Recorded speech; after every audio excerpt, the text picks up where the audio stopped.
We got a lot of work to do.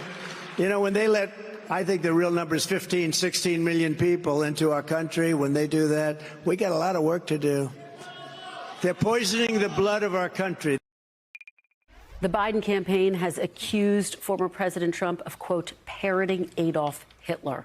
What is your reaction? Are the president's comments representative of how you and other Republicans feel? 76% of the American people, not Donald Trump, believe the border is broken. But what about his language, Senator? Well, just that language, that poisoning the blood. You know, I'm worried about an outcome. You have endorsed former President Trump. Are you comfortable with him using words like that? You know, we're talking about language.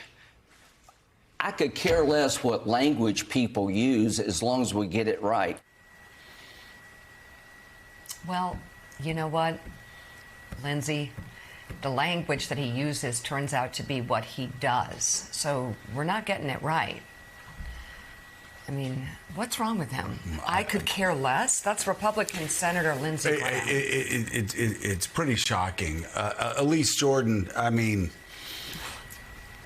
you have a guy who's so scared, literally channeling Hitler, talking about poisoning the blood of America. I always go back to that Iowa congressman the Republicans kicked out for saying far less than this. And this is we talk about Hitler. It's okay. Like you can say David Duke.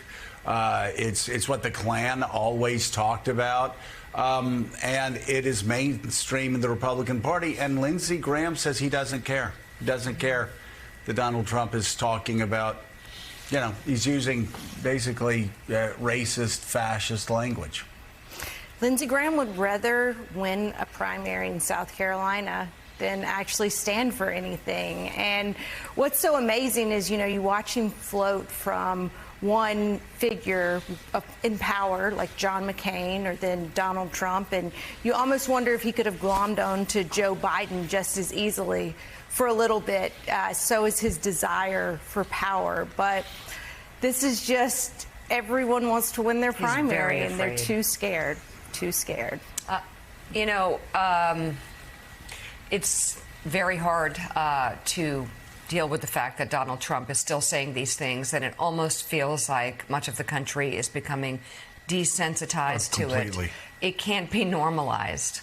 I mean, it's going to be a choice at some point for Americans at the voting booth. And the problem is that Americans may be desensitized to it. He is saying, though, what he's going to do. Yeah. When he talks about going after generals that are insufficiently loyal, shutting down media outlets that are insufficiently loyal, gelling political opponents, gelling prosecutors, gelling former attorneys who have said negative things about him.